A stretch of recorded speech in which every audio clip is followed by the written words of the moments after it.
Christina, I wonder if I could ask you to take one more step in your radical historicisation of things and talk about the cognitive science project that you're so carefully criticising.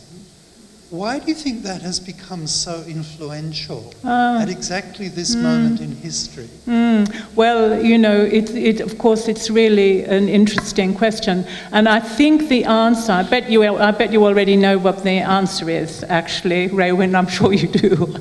The answer is basically, like all of these things, they go along with the desire for producing technologies of control, and you know, and those models have in them, if you hold to them, the potential for technologies of control that have hitherto possibly escaped us. I mean, that, for example, that thing about the possibility of a technology of control had everything to do with the massive rise of the popularity of genetics, biological genetic studies, a huge amount of money that's gone into it, and so on and so forth. So fundamentally, I think that's the case. Whenever you're looking at these kinds of explosions, you know, like cognitive science, for example, I think you would tend to find at least a strong element of it that goes along with that. You know, that yes, we will understand everything, and then we will be able to keep you guys all in your place where we want you. I do think that's an aspect of it. Not perhaps particularly explicit. What do you think?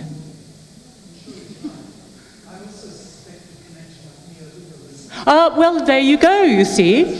No, there is indeed, of course, there's a strong connection with neoliberalism. Indeed, in the theory of the person that sits at the heart of the model. That's absolutely true, yeah. Maybe it's more sociological than anthropological speculation, but I was wondering if is there a space for, to put the question of agency in this unified model. I was wondering if you were more for working more for a model in which we can think of more kinds of determination, multiplied model of determination of agency, or more a free will model of determination of action. So I was wondering how you could put the question of agency in this. Good. Glad you asked that one. It sort of always comes up one way and another. Partly, I think, because people feel anxious if they feel that agency is under threat. I have to say that I myself never use the term, and I am skeptical as to the degree to which I have agency, for example, in the sense in which people tend to use it. And of course, neither do I hold with the notion of free will. I think about it differently. Of course, Christina, a human being, I talk about, I chose to do this. Yesterday I did this, and I decided I wasn't going to do that. And so I'm talking like this all the time. But I actually do think that my choices as such are kind of prefigured in who I am at the point where the choice is presented to me. Do you get what I mean? So even though I may, cogitate for days, should I, make this important decision, or should I do, so I'm doing all of that stuff. But actually, the way I think about it, if I have to stop and analyze it, the outcome is sort of prefigured, even though I wouldn't be able to predict what it was. Do you see what I mean? Yes. Yeah. So, that's why I don't really talk agency. I don't talk free will and so on. What it fascinates me about human beings, myself included, is that, of course, we do have this sense that we are free. But to my point of view, it has everything to do with contingency. Contingency is an amazing aspect of particularly of contemporary lives. They have so, or at least contemporary lives in big cities or whatever. There's so much contingency is sort of there that, you know, it opens up endlessly massive sort of different places for you to go. If, however, you've been, you know, lived your entire life in a tiny little hamlet somewhere in some outlying New Guinea village, the degree of contingency is much less, it's more closed down. But I think that degree of contingency particularly gives us the illusion that we operate as with free will. Do you think that an anthropological work that it's possible to do an anthropological work without using psychology? And if you use them both, it would be better with the psychology, or it would be worse? Well, the thing, I wouldn't say either better or worse, because all of these things tend to be a function of the person's own background. You can do brilliant ethnographic work without having any psychological training, there's no question about it. I do think that if you can include in your ethnography a study of ontogeny, in other words, a study of how children constitute the ideas that adults are telling you about, that's very helpful. It's very revealing. Okay, it gives you an analytical edge that you don't have without it. But it's not absolutely essential. It's just that one of the things that it would do is it would enable us to turn that gaze on ourselves to really good effect, because we could actually do studies, for example, of how people constitute the idea that they are the choosers of their destinies. So it's not an either-or matter, you know, because there's plenty of extremely good work in the one area and the other. But what I really do think, is that it is incredibly important for us to be aware of our own ideas of the person and how fantastically they interfere with our relations, very often with people with whom we work. And it can take you years to arrive at the idea of the person held by the people with whom you work, because you can't help projecting onto them your own ideas. I enjoyed that immensely. I was wondering when you come close to this idea of a unified theory of human being, where differences in this approach tend to lose their significance, so that you can have a conversation between a shaman in Amazonia and a Wall Street banker, where some real dialogue can actually occur, and the ontogenetic process can be ongoing.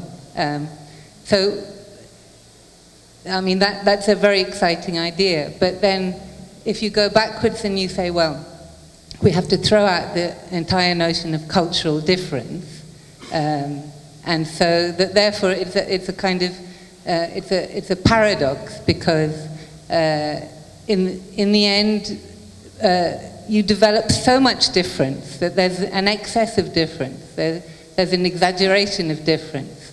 So that, how do you deal with a university undergraduate who has no notion of, you know, you have to start somewhere. No, you don't. Forget culture. Gone. If you stick with history, you will be fine. If you stick with history, you will be fine, as long as you understand that this stuff is all of it, this thing, historically constituted, you will be fine.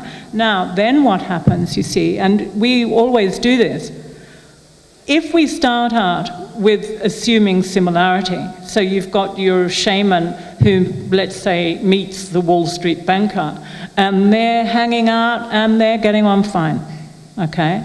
And what they are doing is assuming similarity in one another. You're a human, I'm a human, hey, amazing, different lives, but boy, we can really, you know. So what happens in that situation, and this is precisely what happens to anthropologists in the field, is that that assumption of similarity gets closer and closer and closer, and then suddenly hits the thing where you go, oh shit, he just said this literally unbelievable thing. That man just said a thing that makes absolutely no sense to me.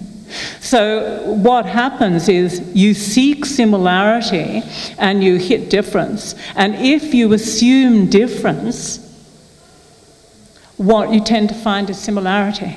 Oh, wow, you know, I thought they were so different, but actually turns out we both like ice cream, you know, whatever it is. So in other words, similarity and difference, or the universal and the relative, however you want to think of it, they are like this. They are absolutely aspects of one another. So it's like if you think of it's useful to think of those kinds of images where you get a visual illusion. So you think of let me draw that. You think of a Necker cube. This is not very well drawn, but can you see that? That's a Necker cube. And as you look at it, one face will be to the fore and the other face will be in retreat, and you can't see the both at the same time. And similarity and difference is like that. So you're always operating on both. And people it's very interesting to me that when I talk about this kind of stuff, people quite often say to me, yeah, but in your model, everybody's so different that they're, you know. And then there are the other people who say the exact opposite. They say, but in your model, everybody's exactly so similar to one another. Where do you find difference? And that just shows you that it's actually difficult for us to think.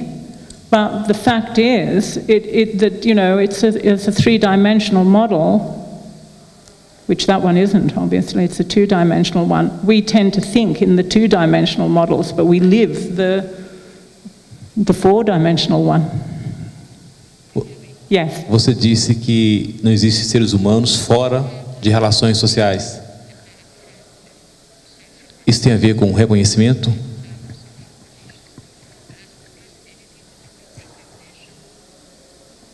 Does it have anything to do with recognition? Yeah, yes. Isso tem a ver com reconhecimento. Well, ontogenetically, that would have to be true.